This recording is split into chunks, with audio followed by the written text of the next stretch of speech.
ជំរាបសួរខ្ញុំបាទស៊ីនឿនពីក្រុមហ៊ុន Net Cambodia ថ្ងៃនេះចង់ចែករំលែកបន្តិចពីបទពិសោធន៍ក្នុងការប្រើប្រាស់ tool មួយនៅក្នុង Power BI ដែលមានឈ្មោះថា Card Visual បើបងប្អូនចង់ចេះ design Card Visual របស់ Power BI ដែលមានទម្រង់បែបនេះសូមមើលវីដេអូនេះឲ្យដល់ចប់ខ្ញុំនឹងលម្អិតជូន3ដំណាក់កាលសំខាន់ៗជូនបងប្អូនដំណាក់កាលទី1 add field និងរៀបចំឈ្មោះ field ឲ្យបានត្រឹមត្រូវបាទបងប្អូនដំបូងឡើយគឺយើងត្រូវ add Card Visual ទៅក្នុង Power BI report សិនយើងទាញវាឲ្យបានត្រឹមត្រូវតមកទៀតយើង add field ចូលទៅក្នុង Card Visual field របស់ខ្ញុំនោះគឺទី1ខ្ញុំយក inventory value ទី2គឺ inventory quantity ទី3គឺ inventory turnover ទី4គឺ inventory sell amount ហើយទី5នោះគឺ inventory day to supplies អញ្ចឹងនេះគឺជា5 field របស់ខ្ញុំតមកទៀតនោះគឺខ្ញុំត្រូវរៀបចំឈ្មោះឲ្យបានត្រឹមត្រូវឃើញថា field របស់វានេះគឺយើងពិបាកក្នុងការអាន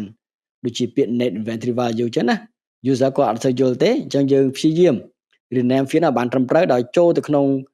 កន្លែងនេះគឺ value របស់ visual របស់យើងណារបស់ visual card ហ្នឹងតមកទៀតយើងចុចសញ្ញា drop down យកពាក្យ rename ហើយលុបពាក្យ net ចោល enter ណាយើងធ្វើបន្តទៀត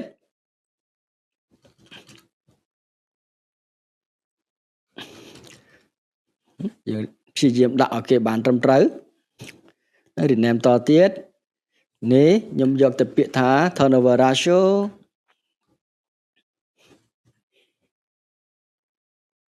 ណាយើង rename តទៀតនេះខ្ញុំព្យាយាមដាក់ពាក្យអក្សរកាត់ INV ចុច sales amount ហើយនេះខ្ញុំយកពាក្យ day of supplies ដំណាក់កាលទី2 format ព័ត៌មានដែលមាននៅក្នុងកាតនីមួយៗឲ្យបានត្រឹមត្រូវបងប្អូនយើងត្រូវផ្ដោតអារម្មណ៍ទៅលើការ format ព័ត៌មានក្នុងកាតនីមួយៗឲ្យបានត្រឹមត្រូវដោយដំបូងឡើយនេះគឺយើងចូលទៅក្នុង format pane នេះតមកទៀតនៅក្នុង card នេះគឺយើង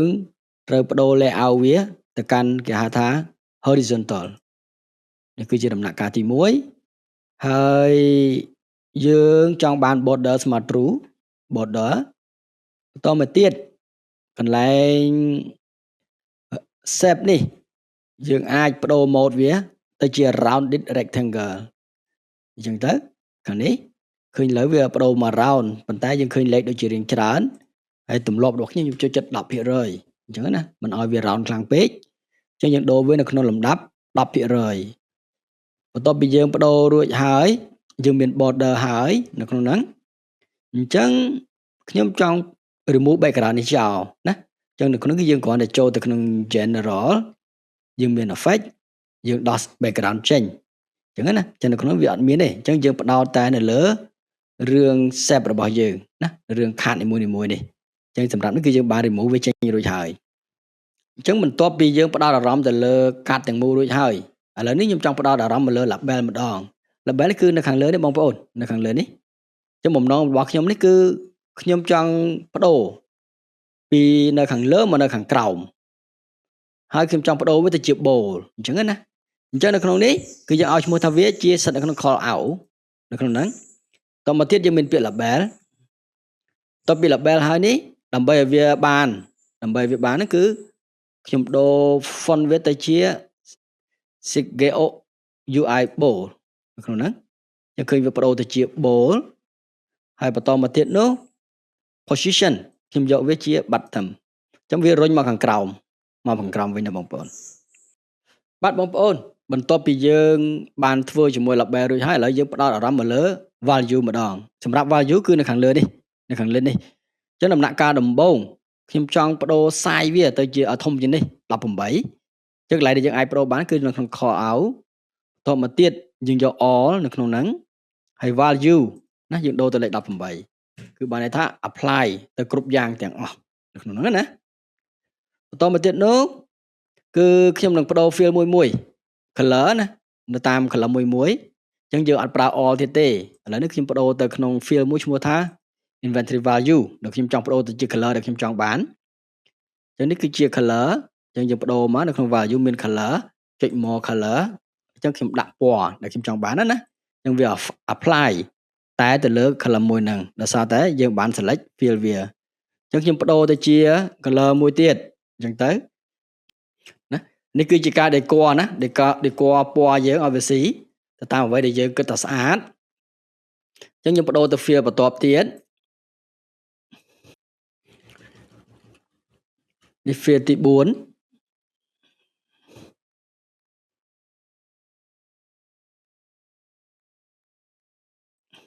ណាយើងដាក់ color fill ទី4អូខេ fill ទី5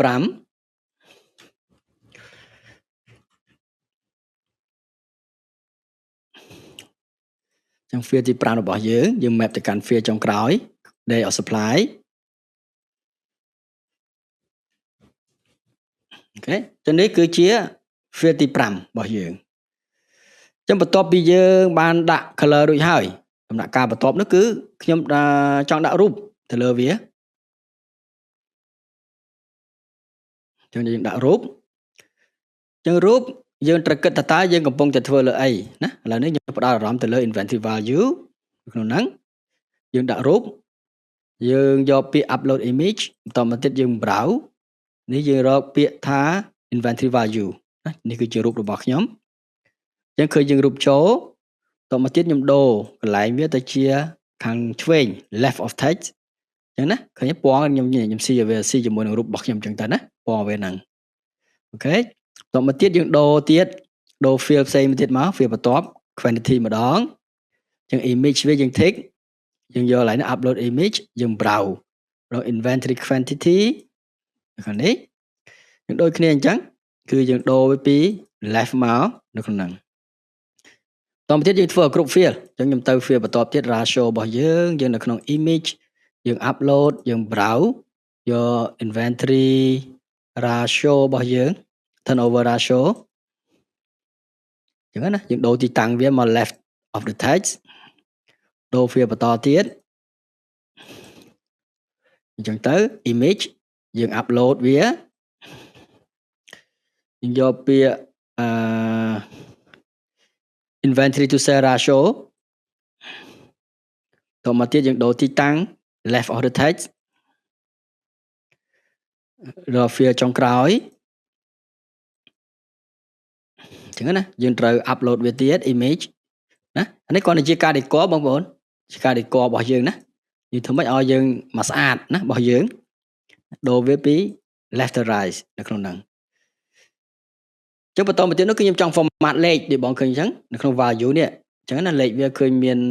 លេខញ៉ៃច្រើនអញ្ចឹងខ្ញុំចង់ធ្វើវាឲ្យស្អាតជាងហ្នឹងអញ្ចឹងណាអញ្ចឹងដើម្បីយើងអាច format លេខបាននោះគឺវានៅក្នុង value ណាក្នុង value ដែលយើងចាប់ផ្ដើមពីcolumnដំបូងមកដើម្បីកុំឲ្យយើងពិបាកអញ្ចឹងណា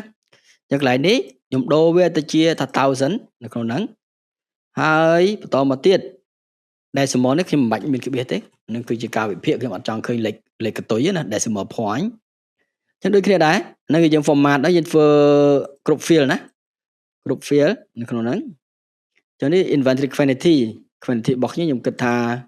នេះខ្ញុំនឹងប្រើប្រាស់វាជាប្រភេទ1000ហើយក៏វាអត់មានក្បៀសដែរណា decimal point យើងហ្នឹងអញ្ចឹងនេះប៉ុណ្ណឹងអូខេនេះ inventory sale amount ណា inventory sale amount អញ្ចឹងទៅខ្ញុំយកវាជាប្រភេទ1000ដែរណាយើងយក1000អញ្ចឹងទៅហើយអត់មានក្បៀសទេណាធ្វើអញ្ចឹងទៅដើម្បីស្រួលអាននេះ day នេះគឺជាចំនួនថ្ងៃណាក៏អត់មានក្បៀសដែរអញ្ចឹងយើង map វាទៅកាន់ day supplies អញ្ចឹងទៅបន្តមកទៀត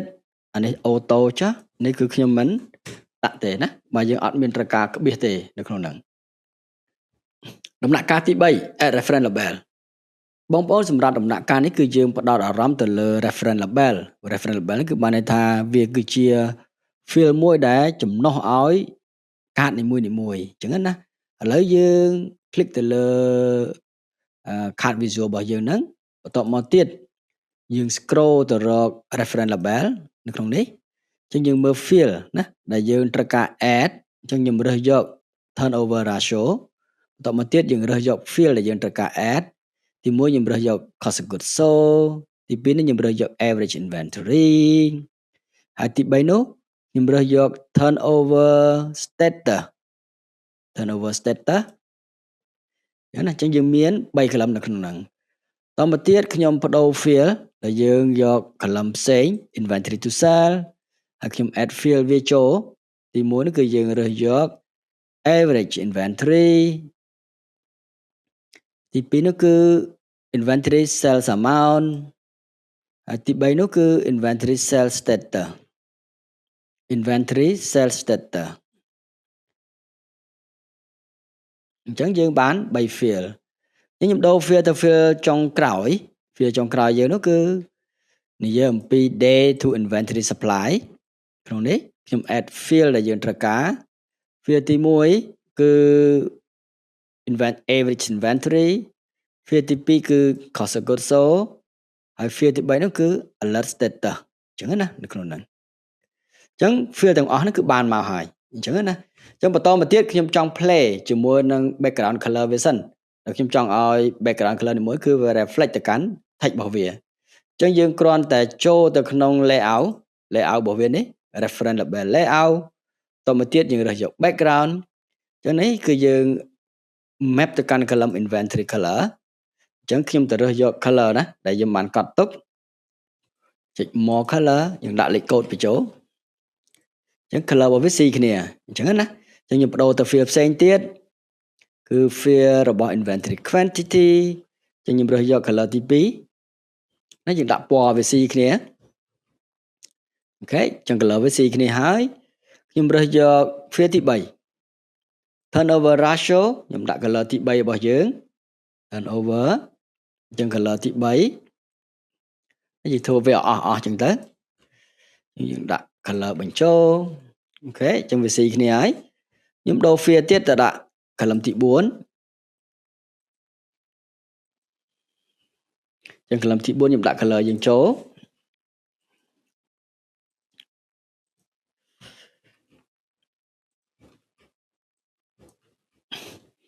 អូខេអញ្ចឹង column ទី4ណាស៊ី color គ្នា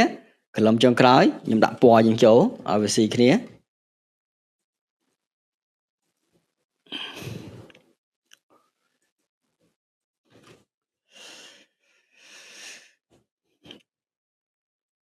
អូខេ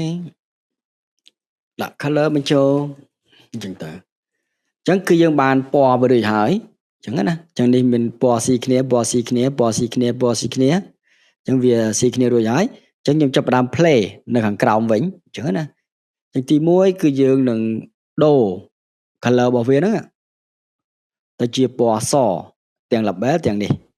ទាំង value ទាំង title វាណាអញ្ចឹងឥឡូវដំណាក់កាលទី1គឺយើងចូលទៅ visual នឹងដដែលអញ្ចឹងនៅក្នុងនេះគឺយើងមានថាដូរ font ណាបំណងរបស់យើងចង់ដូរ font សិនអញ្ចឹងវានៅក្នុង reference label អញ្ចឹងយើងយក all ក្នុងនេះសម្រាប់ title ខ្ញុំចង់បាន font 8ណាកុំឲ្យវាធំពេកដូរវាទៅជាពណ៌សហើយនឹងនេះវាគឺយើងយក bold អញ្ចឹងណានៅក្នុងហ្នឹងអញ្ចឹងមួយទៀតខ្ញុំចង់ដូរ position របស់វាសិនអញ្ចឹងនៅក្នុងនេះយើងមាន layout របស់វា layout យើងទៅជា horizontal ណាយើងធ្វើអញ្ចេះមែនណាដើម្បីវាកុំឲ្យវាធ្លាក់ចុះមកអញ្ចឹងណានៅក្នុងហ្នឹងដំបូងយើងបដូរ title ទៅជាពណ៌សហើយ size របស់វា8ឥឡូវគឺយើងបដូរនេះម្ដងបដូរគេហៅថា value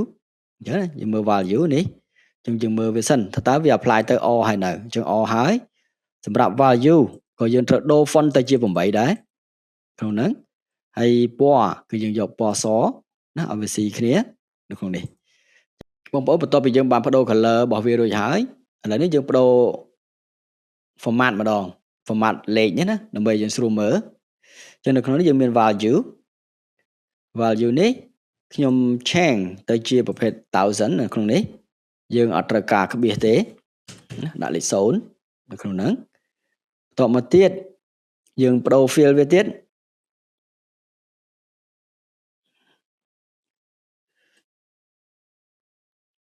ដូចគ្នាអញ្ចឹង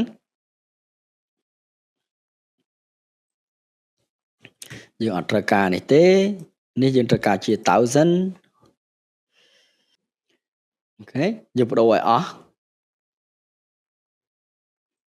ratio ហើយគឺយើងចូលទៅក្នុង cell ratio នៅក្នុងនេះអញ្ចឹងណាក្នុងហ្នឹង ចឹងយើងប្ដូរឲ្យអស់តែម្ដង average inventory value វាយើងយក average inventory យើងយក 1000 ណានោះយើងមិនបាច់មានក្បៀសទេតបមកទៀតកន្លែងនេះយើងដូរទៅជា cell នេះក៏យើងយកជា 1000 ដែរប៉ុណ្ណឹងតោះយើងស្រួលអានហើយណាដូរទៅលេខ0នេះគឺជា description ជា text យើងយកទៅការ format ទេអញ្ចឹងណាខ្ញុំដូរ format ឲ្យអស់នេះគឺយើងដូរ day to supplies ក្នុងនេះយើងក្នុងនេះយើងយក average inventory value វាយើងយកជាប្រភេទ 1000 មិនយកក្បៀសទេយើងយកគុតយើងដូរវាទៅ format វាឲ្យអស់សាច់រឿងយើងណាយើងធ្វើម្ដងអញ្ចឹងកុំឲ្យវាច្រឡំអញ្ចឹងណាយើងធ្វើឲ្យអស់អញ្ចឹងទៅខាងនេះគឺជានេះខាងនេះគឺជា text យើងអត់មានតែការ format ទេអញ្ចឹងបន្តមកទៀតខ្ញុំចង់ play ណាជាមួយនឹង caption នៅខាងលើនៅក្នុងហ្នឹងណាដោយឃើញអត់មានពាក្យ net ពាក្យអីចឹងយើងចង់ធ្វើវាស្អាតបាតជាងនេះអញ្ចឹងក្នុងហ្នឹងគឺគេនិយាយអំពី title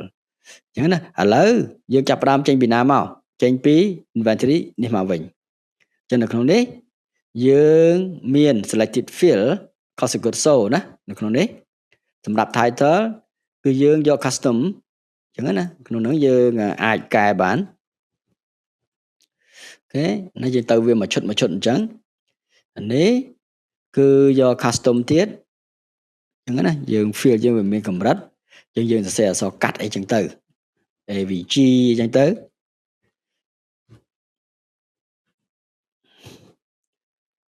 នេះគឺយើងយក status នេះគឺយើងយក custom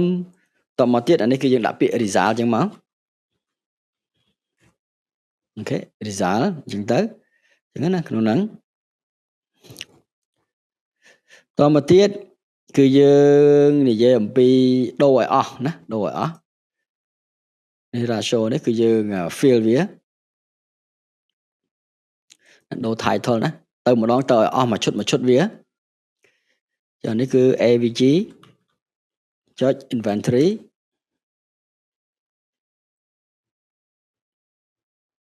នេះយក custom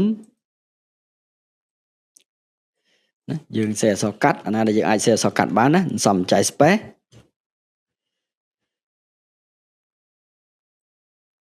នេះដូរទៅជា result កន្លែងនេះណា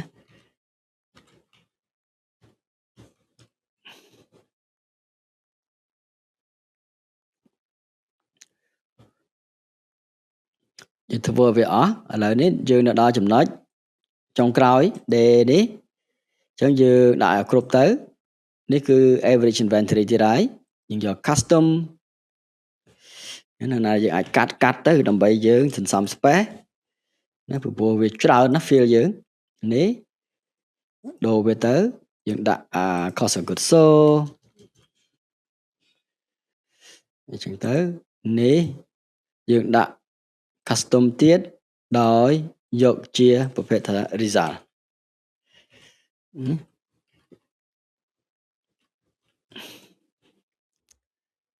បាទបងប្អូននេះគឺជាលទ្ធផលចុងក្រោយបន្ទាប់ពីយើងបានធ្វើការ design រួចរាល់